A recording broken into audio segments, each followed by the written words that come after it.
अच्छा जरा ये बात जो आप कर रहे हैं ना, तो मुझे कुछ ऑप्शंस दिए गए हैं, ज़रा वो रैपिड फायर है।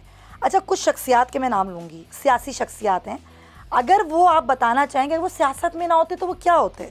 मरियम नवाज सियासत में ना होती तो क्या होती? मेरे ख्याल में वो बहुत अच्छी कोरियोग्राफर बन सकती थी। कोरियोग्राफर? मतलब वो तो डांस करवाते हैं। नहीं, कोरियोग्राफर है ना, ड्रेसिंग करते हैं, वो पूरी आउटफिट्स जो होती हैं वो सारी चीज़ें तैयार करते हैं। अच्छा हाँ, वो पूरा डिजाइनर होती? हाँ, राइटर भी हो सकती थी। अच्छा हाँ, लेकिन ये कि मैं समझता हूँ कि उनका कंटेंट जो फैशन डिज़ाइनर हो सकती हैं, वो बहुत सारी और चीज़ें कर सकती हैं, लेकिन उन्होंने अपनी बहुत सारी अपने एक बेसिक उसको भी कायम रखा है। कैसी सियासतदान है?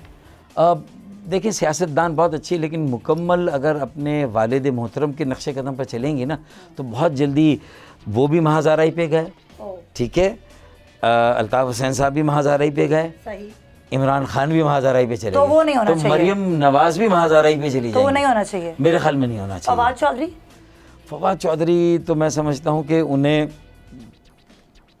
कॉमेडी अब लिखनी चाहिए।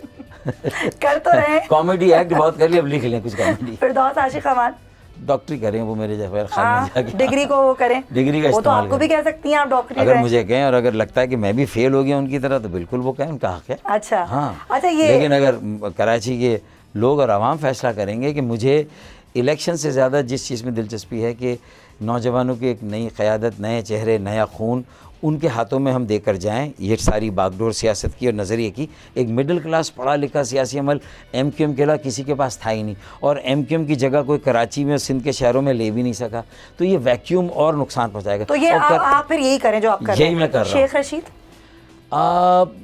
शेख रशीद को भी अब कोई किताब वगैरह लिखनी चाहिए मेरे ख्याल में।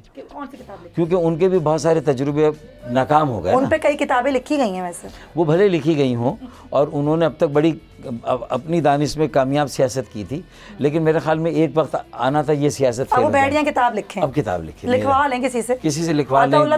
मेरे ख्याल में सभी का यही है कि अब वो कंसल्टेंट बन जाएं पॉलिटिकल।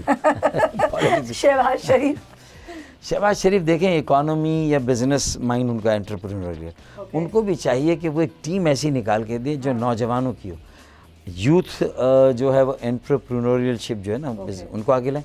IT में हम क्या कमाल दिखा सकते हैं उसका हम करें।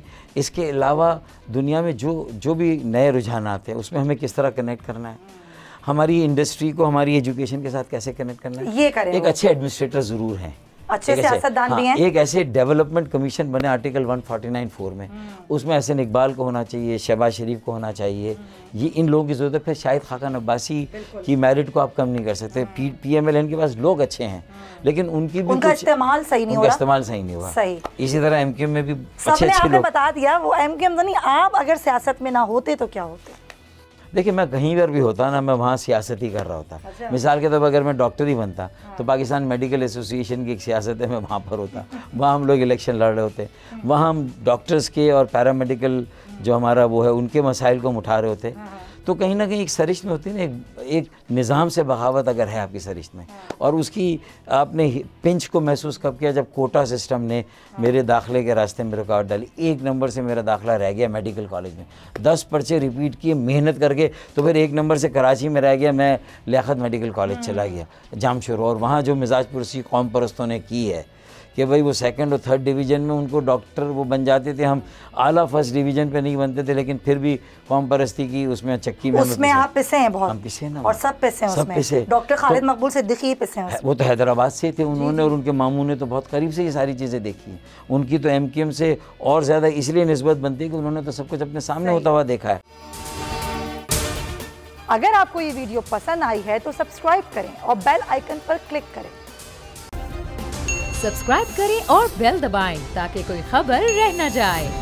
ईद उल अज़हा पर कुर्बानी के लिए एहतियाती तदाबीर। कुर्बानी करते वक्त सफाई सुथराई का खास ख्याल रखें। तजुर्बेकार शख्स से जानवर ज़िबा करवाएं। जानवर को एहतियात के साथ जमीन पर गिराएं। जानवर ज़िबा करते वक्त अपने आप को जख्म लगने से बचाएं। कुर्बानी करते वक्त तमाम इस्लामी उसूलों को मलहूज़े खातिर रखें। कुर्बानी के बाद खून पर चूना डालें।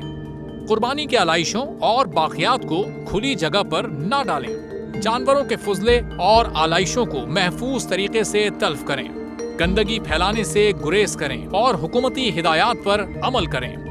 एहतियात और सफाई सबसे अहम है। अपने मुल्क को साफ रखें और पाकिस्तान को बदलें बोल के साथ।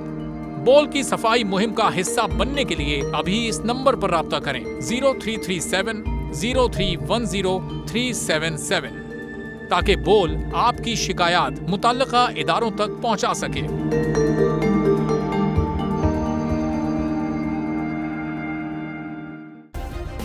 सब्सक्राइब करें और बेल दबाएं ताकि कोई खबर रह न जाए।